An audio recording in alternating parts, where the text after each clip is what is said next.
Hi everyone, कैसे हो आप सभी लोग। आई होप आप लोग अच्छे होंगे। मैं हूं राहुल जायसवाल एंड स्वागत करता हूं आप सभी का एक बार फिर हमारे यूट्यूब चैनल JR ट्यूटोरियल्स में।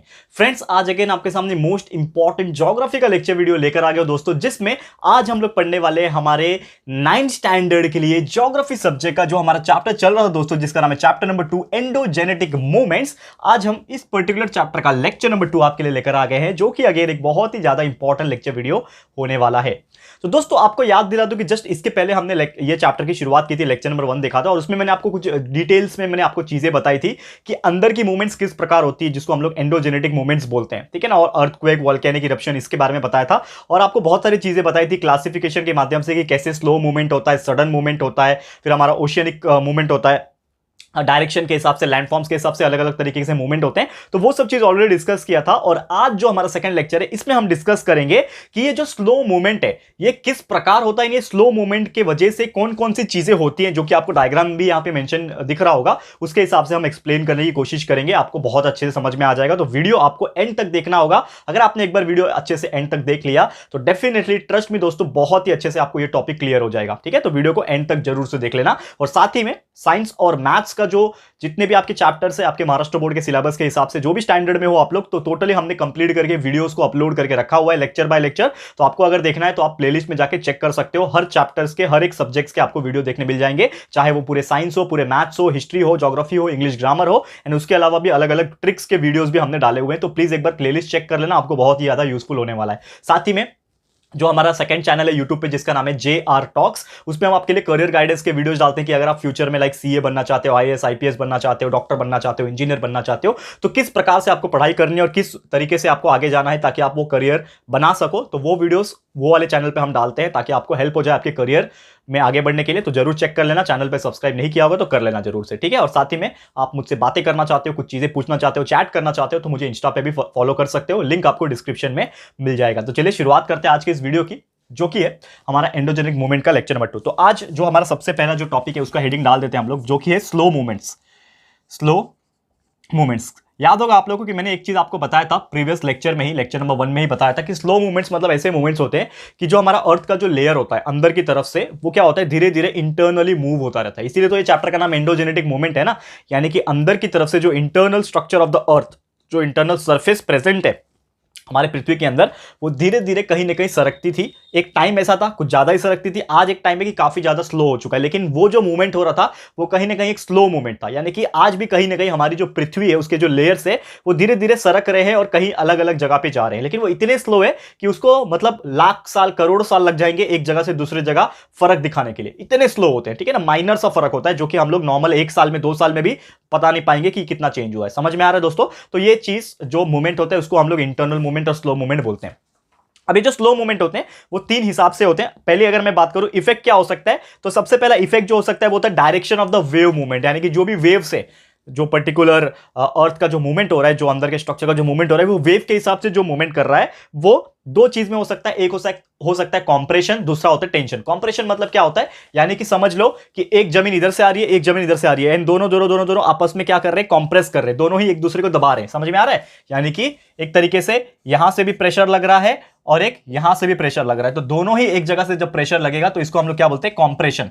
क्या बोलते हैं, कॉम्प्रेशन, यानी कि दोनों जमीन के बीच में क्या आ गया, कंप्रेशन आ गया। और एक होता है टेंशन। टेंशन मतलब क्या होता है, दोनों अगर एक दूसरे से अपोजिट डायरेक्शन में ट्रैवल कर रहे हैं, यानी जमीन इधर जा रही है, जमीन इधर जा रही है। अब जमीन में जो बोल रहा हूं बार बार, ये जमीन कौन सी, अंदर की मैं लेयर्स की बात कर रहा हूं, नॉट प्रॉपर ऊपर का, पूरा एक ही है ना दोस्तों। तो धीरे धीरे वो क्या करती है, सरकती है। मैंने एक तो एग्जाम्पल बताया था हिमालय कैसे फाउंड हुआ था, तो वही चीज आज भी डिस्कस करेंगे थोड़ा डिटेल में। तो आपको ये वीडियो एंड तक देखना होगा, इसमें हर एक चीज में बताऊंगा, बहुत सारी अलग अलग चीजें आज मैं बताने वाला हूं, तो आपको एंड तक देखना होगा, तो ही आपको अच्छे से समझ में आएगा, ठीक है। अब दूसरा चीज मैं बात करूं तो ये तो डायरेक्शन की मैं बात किया था यहाँ पे, वेव्स की डायरेक्शन की। एंड दूसरा ये है इफेक्ट ऑफ हार्ड रॉक्स, यानी जो बड़े बड़े चट्टान होते हैं, जो बड़े बड़े हार्ड रॉक्स होते हैं, उनका इफेक्ट मैं बात करूं तो उसमें क्या होता है, कुछ फॉल्ट्स आ जाते हैं। फॉल्ट्स मतलब क्या होता है, जैसे कि आपको ये डायग्राम में भी दिख रहा होगा, ये फॉल्ट है, देखो यहाँ पे फॉल्ट लिखा हुआ है, यानी कि एक तरीके से इस तरीके का फॉल्ट है। आपने देखा होगा बहुत सारे पहाड़ ऐसे होते हैं, यानी एक तरफ आपको पूरा एकदम पत्थर जो है, चट्टान जो है पूरा खड़ा दिखाई देगा, एंड दूसरे ही तरफ आप थोड़ा और आगे बढ़ोगे तो इस प्रकार से जो है वो कटा हुआ दिखाई देगा। फॉल्ट यानी कि एक तरीके से दरार जैसा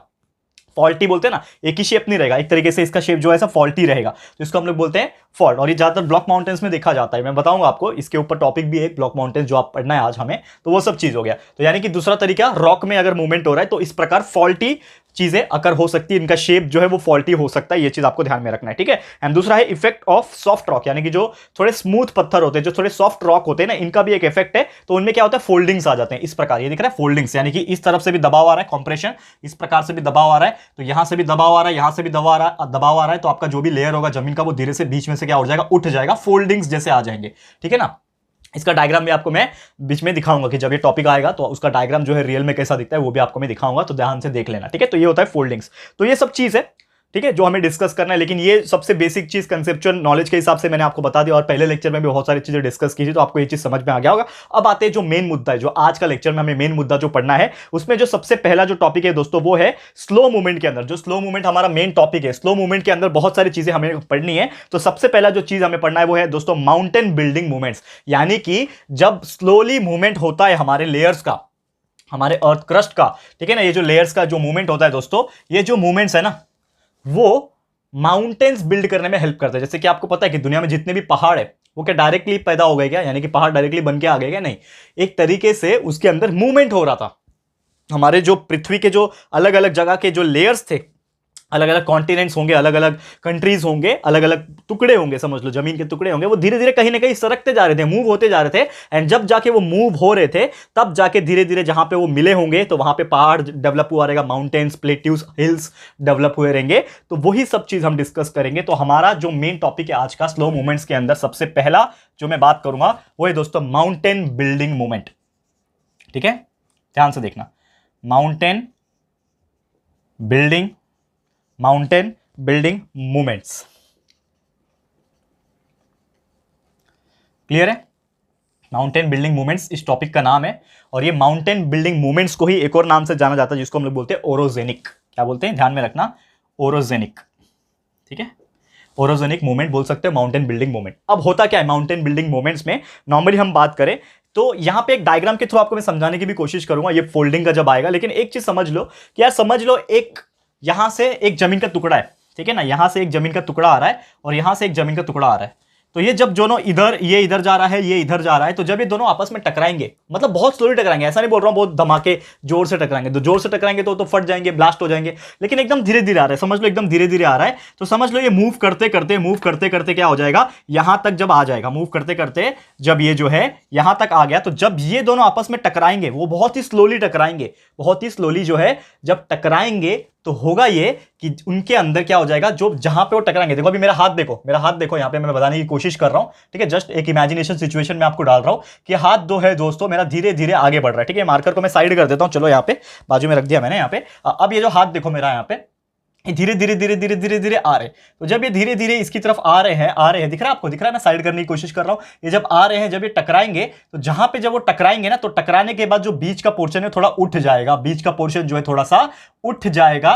एंड जैसे वो बीच का पोर्शन उठ जाएगा तो क्या बन जाएगा दोस्तों, पहाड़ बन जाएगा, समझ में आ रहा है, यानी माउंटेन्स बन जाएंगे। तो इसी प्रकार जब आज से करोड़ों साल पहले जब हमारा जब पृथ्वी बना था, तो उसमें जो भी लेयर्स जब बन रहे थे, जमीन के टुकड़े जब फॉर्म हो रहे थे धीरे धीरे, लेकिन वो क्या थे, फ्री थे। फ्री मतलब कैसे थे, फिक्स नहीं थे, वो कभी भी किधर भी फ्रीली मूव हो रहे थे। लेकिन ऐसा मूव नहीं हो रहे थे कि आज अमेरिका यहां पे तो कल को मतलब दूसरे जगह चला गया। इतना स्लोली माइन्यूट मूवमेंट था कि वो जो मूवमेंट्स होते होते उनको करोड़ों साल लग गए। और आज से करोड़ों साल के बाद, मतलब वो टाइम पे 1 करोड़ साल पहले की बात, धीरे धीरे आज जो हमारे पास है वो अलग अलग है कि अमेरिका इस तरफ है, इंडिया कहीं और है। और आपको एक स्टोरी भी बताऊंगा कि इंडिया जो था वो पहले कहीं और था, वो धीरे धीरे सरक के आया और जाके एशिया में चिपका, यानी कि जो बाकी चाइना वगैरह है उससे जाके चिपका। तो वो भी एक स्लो मूवमेंट का ही तरीका है, ठीक है। और इसी से हमारा जो माउंटेन्स है वो फॉर्म हुए हैं। ये आपको बेसिक चीज समझ में आ गया। अब चलते हैं मेन जो इसके अंदर के जो सब टॉपिक्स है वो भी आपको मैं एक्सप्लेन कर देता हूं। थोड़ा सा ध्यान लगा के देखो, अच्छे से क्लियर हो जाएगा। ओके, तो सबसे पहले हम लोग बात करेंगे कि ये जो मूवमेंट्स हमने पढ़ा, इंटरनल मूवमेंट्स जिसके वजह से हमारा ये जो माउंटेन बिल्डिंग्स जो है इसका जो फॉर्मेशन हुआ, ये हमने पढ़ा। इसके अंदर और एक चीज मैं आपको बता दूं कि कभी भी दो जो अलग अलग जमीन के टुकड़े या फिर जो मैं बात कर रहा था कि जब आपस में मिल रहे हैं तो उसके लिए कंप्रेशन बहुत ज्यादा जिम्मेदार है, यानी कि दोनों साइड से प्रेशर आना चाहिए, यहां से भी प्रेशर आ रहा है और यहां से भी प्रेशर आना चाहिए, तब जाके ये दोनों जमीन आपस में चिपकेंगे और जाके बीच में क्या होगा, थोड़ा सा पहाड़ जैसा चीज जो है वो आपको क्रिएट होता हुआ दिखाई देगा। करेक्ट है, समझ में आ रहा है? यानी कि जरूरी नहीं है कि पहाड़ वो स्टीप वैली भी हो सकती है, रिफ्ट वैली भी हो सकती है, ऐसा भी हो सकता है, तो वो सब चीज डिस्कस करेंगे। तो उसमें जो स्लो मूवमेंट है, बिल्डिंग माउंटेन बिल्डिंग मूवमेंट जो है, इसमें जो हमारा सबसे पहला जो टॉपिक रहेगा दोस्तों वो है फोल्ड माउंटेन, यानी कि इस तरीके से मिलने की वजह से, जमीन के इस तरीके से मिलने की वजह से जो माउंटेन बन रहा है वो वाले पहाड़ को क्या बोलते हैं, फोल्ड माउंटेन बोलते हैं। क्या बोलते हैं? Fold mountain. तो ये पहला टाइप है, वैसे अलग अलग टाइप के माउंटेन्स बनते हैं, फोल्ड माउंटेन्स बनते हैं, ब्लॉक माउंटेन बनता है, रिफ्ट वैली बनता है, ऐसे बहुत सारी चीजें हैं जो इस चैप्टर में हम लोग को पढ़ना है। बहुत बड़ा चैप्टर है, टाइम लगेगा कंप्लीट होने में, लेकिन हर चीज आपको मैं बारीकी से बताऊंगा, एकदम अच्छे कंसेप्चुअल नॉलेज के साथ बताऊंगा, तो आपको बस हमारे साथ बने रहना है एकदम अच्छे से, तो ये आपको क्लियर हो जाएगा। ठीक है, तो चलो माउंटेन, फोल्ड माउंटेन की मैं बात कर रहा हूं। फोल्ड माउंटेन क्या होता है, सबसे पहले थोड़ा सा थियोरेटिकल चीज मैं बता दूं, फोल्ड माउंटेन क्या होता है। तो फोल्ड माउंटेन जो है, इसमें क्या होता है कि जैसे जैसे हमारा जो एनर्जी था, किसका, जमीन का, जो आपका लेयर जो थे, वो उसका जो एनर्जी था वो धीरे धीरे जब एक दूसरे के नजदीक में आ रहे थे, तो हो क्या रहा था कि वहां पे प्रेशर एक्सर्ट हो रहा था, प्रेशर डेवलप हो रहा था, एंड बिकॉज वो जो प्रेशर जो डेवलप हो रहा था उसके वजह से क्या हो गया, कहीं ना कहीं वो जो जमीन थे उसके बीच में क्या आ गया, कॉम्प्रेशन आने लगा। तो कॉम्प्रेशन जब आने लगा, इसके बीच में कॉम्प्रेशन जब आने लगा, तो एक तरीके से क्या हो गया, उसके बीच में फोल्ड्स डेवलप हो गया, यानी फोल्डिंग डेवलप हो गया। ये दिख रहा है, यही डायग्राम है फोल्ड माउंटेन का, ये डायग्राम है, समझ में आ रहा है? तो यहां पे क्या हुआ कि ये जमीन का टुकड़ा आया, ये जमीन का टुकड़ा आया, धीरे धीरे यहां पे जब एक साथ चिपकने लगे ये लोग, धीरे धीरे चिपकने लगे, तो बीच का जो पोर्शन था ये क्या हो गया, उठ गया, बीच का पोर्शन जो है उठ गया, और इसके अंदर क्या आ गए, फोल्डिंग्स आ गए। इसीलिए ऐसे टाइप के माउंटेन को हम लोग बोलते हैं सिंपली फोल्ड माउंटेन, और ये जो चीज यहां पे दिख रही है इसको बोलते हैं फोल्डिंग्स। ठीक है, यहां पे एक डायग्राम मेंशन कर रहा हूं, यहां पे आप देख सकते हो, this is the diagram of the folded mountain. ठीक है ना, फोल्डेड माउंटेन का ये डायग्राम है जो कि आपको दिख रहा है। तो अगर मैं एग्जांपल के तौर पे बात करूं कि ये जो फोल्ड माउंटेन्स जो आपको दिख रहे हैं यहां पे, तो ये बेसिकली हमारा जो हिमालय पर्वत है, ठीक है, हमारा जो हिमालय पर्वत हो गया, या फिर हमारा अरावली रेंज होता है, एंडेस माउंटेन है, एल्प्स माउंटेन है, ये सब जो है ना, it is one of the fold mountain in the world. हमारे पूरे वर्ल्ड के अंदर ये सब फोल्ड माउंटेन में गिना जाता है। क्लियर है? उम्मीद करता हूं कि ये चीज आपको समझ में आ गया होगा, डायग्राम भी आपने देख लिया होगा कि किस प्रकार हमारा फोल्ड माउंटेन दिखता है रियल में। करेक्ट है, क्लियर है दोस्तों? आगे बढ़ते हैं यहाँ पे। तो यहाँ पे क्या होता है कि ये जो फोल्ड माउंटेन होते हैं ना, इसमें जो रॉक्स होते हैं वो थोड़े सॉफ्ट होते हैं, यानी बहुत ही चट्टान जैसे नहीं होते, एकदम कड़क नहीं होते, ठीक है ना, वो थोड़े से सॉफ्ट होते हैं, भुरभुरी मिट्टी बोलते हैं हम लोग, वैसे टाइप के सॉफ्ट रॉक्स होते हैं इसके अंदर। और इसके अंदर जो फोल्ड्स जो आते हैं ना, ये जो फोल्ड्स जो आ रहे हैं वो लार्ज स्केल फोल्ड्स है, जैसे मैंने आपको डायग्राम दिखाया था, तो उसमें क्या है, थोड़े लार्ज स्केल में फोल्ड्स है, फोल्डिंग्स है, यानी कि आपको ऐसा लगेगा कि बहुत सारे फोल्डिंग्स आए उसके अंदर, मुड़े हुए हैं, ऐसा दिखाई देगा, तो दैट इज द फोल्डिंग्स। ठीक है, ये चीज आपको ध्यान में रखना है। क्लियर है? तो उम्मीद करता हूं कि ये चीज आपको समझ में आ गया होगा। तो ये था फोल्ड माउंटेन्स के बारे में जो भी मैंने आपको बताया। अब अगला जो टाइप का माउंटेन है वो है दोस्तों ब्लॉक माउंटेन। दूसरा जो टाइप का माउंटेन है जो हमें पढ़ना है वो है दोस्तों ब्लॉक माउंटेन। आप देखो इसको ध्यान से, ब्लॉक माउंटेन क्या होता है, नाम से थोड़ा बहुत आइडिया तो मिल रहा होगा आपको कि ब्लॉक माउंटेन क्या होता है। तो ये होता है कि जो इंटरनल मूवमेंट्स हो रहे थे, जो हॉरिजॉन्टल वेव्स है, यानी कि जो इस तरफ और इस तरफ जो वेव्स चल रहे थे, यानी जो मूवमेंट्स हो रहा था, तो हॉरिजॉन्टल वेव्स जो है ना वो एक दूसरे के अगेंस्ट में जाते हैं, यानी कि ये कॉम्प्रेशन में फोल्डिंग्स में क्या हुआ था कि दोनों एक दूसरे के करीब आ रहे थे। लेकिन यहां पे क्या होता है ब्लॉक माउंटेन में, ये डायग्राम है उसका, मैं आपको डायग्राम भी बताऊंगा, लेकिन पहले थोड़ा समझने की कोशिश करो कि यहां पे जो वेव्स होंगे, ये जो वेव्स होंगे वो एक दूसरे के अगेंस्ट में, यानी कि टेंशन वाला, टेंशन बोलते हैं ना, यानी कि एक जमीन इधर जा रहा है, एक जमीन का टुकड़ा इधर जा रहा है, तो दोनों एक दूसरे के अपोजिट डायरेक्शन में जाता है। तो जैसे ये दोनों अपोजिट डायरेक्शन में जाते हैं, तो जिसके वजह से क्या होता है, एक तरीके से वहां पे फॉल्ट्स क्रिएट होते हैं। फॉल्ट्स मतलब क्या होता है, ये वाला फॉल्ट दिख रहा है, दरार, तो क्या होते हैं, फॉल्ट्स क्रिएट होते हैं। एंड जिसमें क्या होता है, एक तरीके से जब ये एक दूसरे के अगेंस्ट में जाते हैं तो टेंशन क्रिएट होता है। फॉल्ट तो होता ही है लेकिन बहुत ज्यादा टेंशन, यानी तनाव। तनाव यानी कि क्या होता है, सिंपल सी बात है ना यार, एक रस्सी ले लो और दोनों साइड से खींचो तो क्या हो जाएगा, एकदम टाइट हो जाएगा रस्सी, क्योंकि आपने इधर भी खींचा इधर भी खींच रहा है, तो दोनों तरफ से खींच रहे हो तो बीच का जो रस्सी वो टाइट हो जाएगा। इसी प्रकार ये जमीन के अंदर एक तरफ इधर फोर्स लग रहा है, एक तरफ इधर फोर्स लग रहा है, प्रेशर लग रहा है जमीन का, तो क्या हो जाएगा, कहीं ना कहीं दोनों एक दूसरे के अगेंस्ट में जा रहे हैं, तो बीच में क्या हो जाएगा, बहुत ज्यादा टेंशन यानी तनाव, फोर्स क्रिएट हो जाएगा। एंड उसके वजह से क्या होता है यहां पे कि जब वैसा कुछ होगा तो जो रॉक्स होंगे, जो चट्टाने होंगी, जो बड़े बड़े रॉक्स हैं वहां पे, उसके बीच में क्या आ जाएगा, फ्रैक्चर आ जाएगा। क्या आ जाएगा दोस्तों, फ्रैक्चर। क्या होता है फ्रैक्चर? आप कोई भी रस्सी का एग्जांपल, रस्सी तो चलो दाने दो, दूसरा कुछ एग्जांपल ले लो। चलो कुछ भी ले लो, तो ये पेन ही ले लो, मार्कर ले लो, इसको अगर मैं खींच रहा हूं, मेरे हाथ में तो इतना पावर नहीं है कि मैं इसको फ्रैक्चर कर सकूं, लेकिन नॉर्मली कोई मशीन है, ठीक है ना, आपने देखा होगा लोखंड की बनाने वाली जो कंपनी होती है, वो एक तरफ से वो टेस्टिंग जब करते हैं तो एक तरफ से इसको पकड़ा होता है और दूसरी तरफ एक मशीन होती है जो उसको पकड़ के खींचती है। तो जब उसको खींचती है तो इतना जोर से खींचती है कि ये हो सकता है टूट जाए। तो क्या हो जाएगा, टूट जाना मतलब फ्रैक्चर हो जाना, दरार आ जाना, उसमें एक तरीके से फ्रैक्चर हो जाना, जैसे हमारे बोन को फ्रैक्चर हो जाता है ना तनाव की वजह से, फोर्स की वजह से, वैसे इसमें क्या हो जाता है, फ्रैक्चर आ जाता है। अब फ्रैक्चर आ गया, उसके बाद क्या होता है कि जो मूवमेंट था रॉक के अंदर, जो मूवमेंट हो रहा था, अब होने लगेगा वो अगेंस्ट में, यानी कि पहले वो इस डायरेक्शन में जा रहे थे, एक बार टेंशन क्रिएट हो गया, फ्रैक्चर हो गया, लेकिन उसके बाद फ्रैक्चर होने के बाद वो क्या करेगा, अब वो इस डायरेक्शन में आना शुरू करेगा। तो जैसे ही वो फ्रैक्चर हो चुका था, क्योंकि ये कुछ पहाड़ का टुकड़ा था, मतलब आपके इसका आई मीन टू से रॉक का टुकड़ा था, ये वाला ये रॉक का टुकड़ा था, तो जैसे ये दोनों इधर जा चुके थे जिसमें फ्रैक्चर आ चुका था, फिर वो इधर पे आना शुरू करेंगे, ये वाला मूवमेंट इसके अंदर होगा, ठीक है। तो जब ये इधर आना शुरू करेंगे तो जिसके वजह से जो बीच का जो पोर्शन जो दरार के वजह से अलग हो चुका था, अब ये वाले पहाड़ और ये वाले जो आपके रॉक के टुकड़े हैं, जब इसको दबाएंगे तो ये बीच का पोर्शन क्या हो जाएगा, उठ जाएगा, बीच का पोर्शन उठ जाएगा ना, करेक्ट है ना, इमेजिन कर पा रहे हो। देखो इसके लिए और ज्यादा बेटर तरीके से मैं एक्सप्लेन नहीं कर सकता, यहां पे आप समझ पा रहे होंगे कि कितना हम लोग एफर्ट्स लगा रहे हैं यहां पे। तो सिंपल सी बात है, पहले ये जो था ये पहले अलग जा रहा था, तो जैसे अलग जा रहा था तो उसके बीच में क्या कर दिया इसने, दरार पैदा कर दिया, फॉल्ट्स क्रिएट कर दिया, एंड फिर इधर जाने के बाद जब वो इधर वापस से मूव करने लगेगा, यानी कंप्रेशन जब होने लगेगा, तो बिकॉज ऑफ दैट कंप्रेशन ये जो बीच के जो रॉक है वो क्या हो जाएगा, ये जब दबा रहा है उसको, तो बीच के रॉक जो है उठ जाएगा बीच में, जैसे ही ये वाला और ये इसको दबा रहा था तो ये उठ गया, इसमें फोर्स आ गया, लेकिन ये पहले से फ्रैक्चर क्रिएट कर चुका था, फॉल्ट को क्रिएट कर चुका था, इसके लिए इसको क्या होना पड़ा, ऊपर जाके उठना पड़ा। और ये चीज अक्सर देखा गया है कि जो फोल्ड माउंटेन्स में जो बीच के जो लेयर बनते हैं, जो उठे हुए लेयर बनते हैं, वो हमेशा फ्लैट होते हैं, चपटे होते हैं, फ्लैट्स होते हैं, ठीक है ना। तो ये चीज अक्सर फोल्ड माउंटेन में देखा गया। और ये जो माउंटेन्स होते हैं काफी रॉक हार्ड होते हैं, रॉक हार्ड मतलब बहुत ही कड़क होते हैं, इनके जो पत्थर होते हैं ये बहुत ज्यादा कड़क होते हैं, ठीक है ना, ये चीज आपको ध्यान में रखना है। और ये जो लैंडफॉर्म होता है इसी को हम लोग क्या बोलते हैं, ब्लॉक माउंटेन बोलते हैं, जो हमारा सेकंड टॉपिक था। क्लियर है दोस्तों, तो उम्मीद करता हूं कि ये चीज में समझ में आ गया होगा। तो एग्जाम्पल के तौर में मैं बात करूं, ब्लैक फॉरेस्ट माउंटेन जो कि यूरोप में है, फिर मेघालय प्लेट्यू जो है हमारे इंडिया में, ठीक है ना, it is one of the best example of block mountain. तो आपको मैं डायग्राम यहां पे दिखाऊंगा, मेघालय माउंटेन जो हमारे इंडिया में था, तो ये लगभग इस प्रकार का दिखता है। क्लियर है दोस्तों, तो उम्मीद करता हूं कि ये चीज आपको विजिबल होगा और आपको अच्छे से नजर में आ रहा होगा कि मेघालय माउंटेन कैसे ब्लॉक माउंटेन दिखता है रियल में, पूरा एकदम चट्टान जैसा फ्लैट दिखता है ऊपर का टॉप सरफेस, और रियल में ये इस प्रकार का होता है। क्लियर है, तो उम्मीद करता हूं कि ब्लॉक माउंटेन भी आपको समझ में आ गया होगा। अब चलते हैं हमारे आज के आखिरी टॉपिक की तरफ, जिसका नाम है दोस्तों रिफ्ट वैली। तो रिफ्ट वैली क्या होता है, ये कैसे क्रिएट होता है, ये हम आपको एक्सप्लेन करने की कोशिश करेंगे, ठीक है। अगला हेडिंग डाल लेते हैं यहां पे, अगला हेडिंग है हमारा रिफ्ट वैली। ध्यान से देख लो दोस्तों,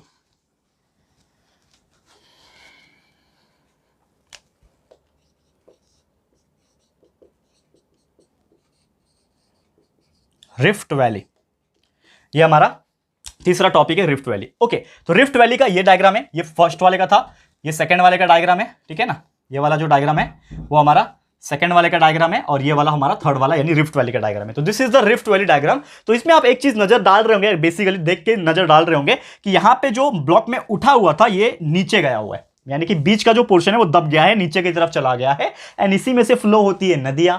तो आपने देखा है ऐसा पहाड़ जिसमें दो ऐसे पहाड़ दिख रहे होंगे आपको, यानी कि एक तरीके से यहां पहाड़ दिख रहा है, यहां पहाड़ दिख रहा है, और बीच में से नदी ऐसा निकल के जा रही है, ठीक है दोस्तों।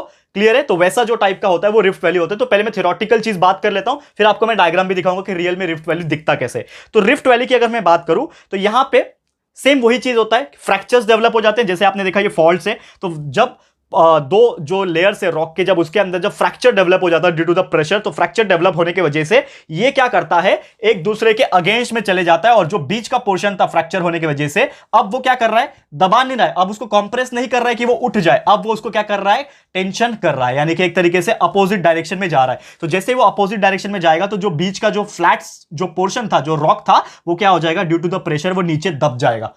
समझ में आ रहा है, वो नीचे दब जाएगा। इसमें क्या हो रहा था, कंप्रेशन हो रहा था, दैट्स व्हाई वो ऊपर की तरफ उठा दिया। यहां पे क्या हो रहा है, वो नीचे उसको दबा दे रहा है, तो बीच के जो रॉक्स वाले पोर्शन है वो नीचे दब जाएंगे, और आसपास के साइड के जो रहेंगे वो आपको पहले से वैसे ही दिखाई देंगे, और बीच के दब जाएंगे, जिसकी वजह से इस प्रकार का जो शेप है वो बनता हुआ दिखाई देगा, एंड फॉल्ट्स आपको इस प्रकार जो है वो दिखाई देंगे, दरार जो है इस प्रकार के दिखाई देंगे। क्लियर है, ये चीज समझ में आ गया। तो ऐसे जो ये होते हैं ना, मतलब ये जो टाइप के स्टेप्स, ये जो टाइप के जो ये होते हैं आपके रिफ्ट वैली जो होते हैं ना, इसमें ये जो पोर्शन आपको दिख रहा है ना, ये बहुत ही ज्यादा स्टीप होता है। स्टीप का मतलब क्या होता है दोस्तों, क्या होता है, यहां पे लिखता हूं, ये आपको विजिबल नहीं होगा, यहां पे लिखता हूं, स्टीप होता है, कहां लिखूं, स्टीप, स्टिप होता है। स्टिप मतलब बहुत ही संक्रिय, बहुत पतला होता है। नॉर्मली आप देखोगे ना तो बहुत ही पतले पतले दरार होते हैं, और नॉर्मली बहुत लोग क्या करते हैं, घूमने वगैरह जाते हैं पहाड़ों में, तो उसमें खतरा ज्यादा होता है। तो इस टाइप के होते हैं, एकदम स्टिप रिफ्ट होते हैं, तो वहां पे आपने देखा होगा। ठीक है, और एक चीज बता दूं कि ये जो रिफ्ट वैली है, इसके कुछ एग्जांपल्स अगर मैं बात करूं जो कि हमारे इंडिया में भी है और बहुत सारी जगह है, तो रिफ्ट वैली के बहुत सारे एग्जांपल है, जैसे कि हमारे नर्मदा रिवर के किनारे।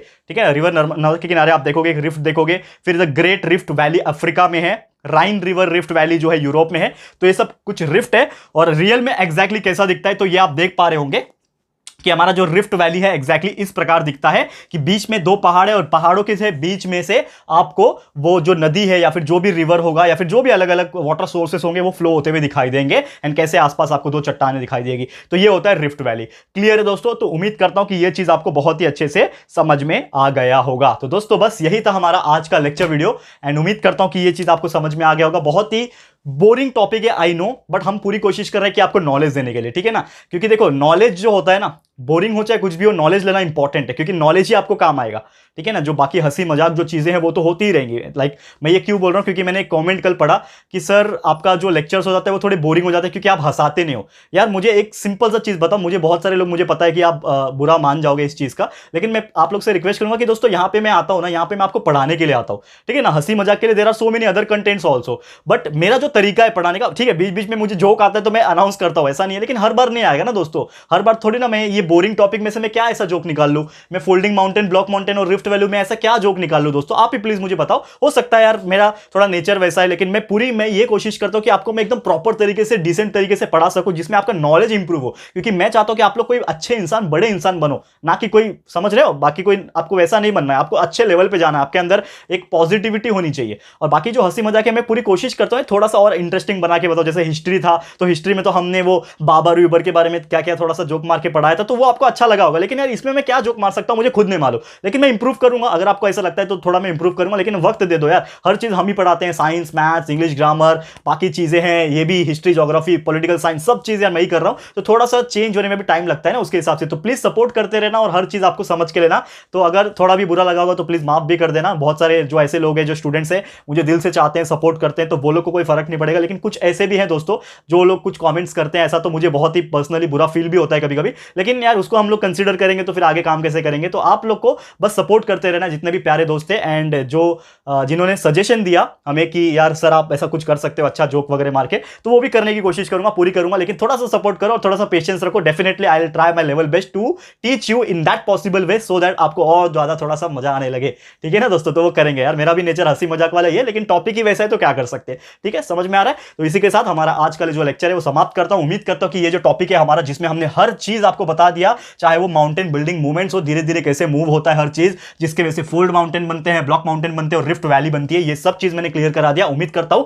हर चीज आपको क्लियर हो गया होगा। लेक्चर नंबर 3 यानी अगला लेक्चर फटाफट लेकर आ जाऊंगा, जिसमें हम लोग आगे की चीजें हैं कि सडन मूवमेंट कैसे होते हैं, फास्ट मूवमेंट कैसे होता है, जिसके वजह से क्या क्या चीजें बन सकती है, वो मैं आपको बताऊंगा अगले लेक्चर में। तो तैयार हो जाना, अगला लेक्चर फटाफट से आ जाएगा। और ये वीडियो आपको कैसा लगा है दोस्तों, प्लीज हमें कमेंट करके बताइएगा, अपनी राय और सजेशन जरूर से दीजिएगा। वीडियो अगर पसंद आया, अच्छा लगा दोस्तों, तो प्लीज वीडियो को लाइक कीजिएगा, शेयर जरूर से कर देना, अपने सारे फ्रेंड्स एंड रिलेटिव्स को फटाफट से शेयर कर देना। एंड दोस्तों अगर आपने अभी तक हमारे इस चैनल को सब्सक्राइब नहीं किया है तो फटाफट से हमारे चैनल को भी सब्सक्राइब कर देना, साथ में एक बेल आइकन होता है उसको भी प्रेस कर देना, ताकि फ्यूचर में कोई भी वीडियोस हम अपलोड करेंगे तो आप लोग को नोटिफिकेशन मिलती रहेगी। ठीक है फ्रेंड्स, तो मिलते हैं हमारे अगले वीडियो में। ये वीडियो देखने के लिए thank you and good bye.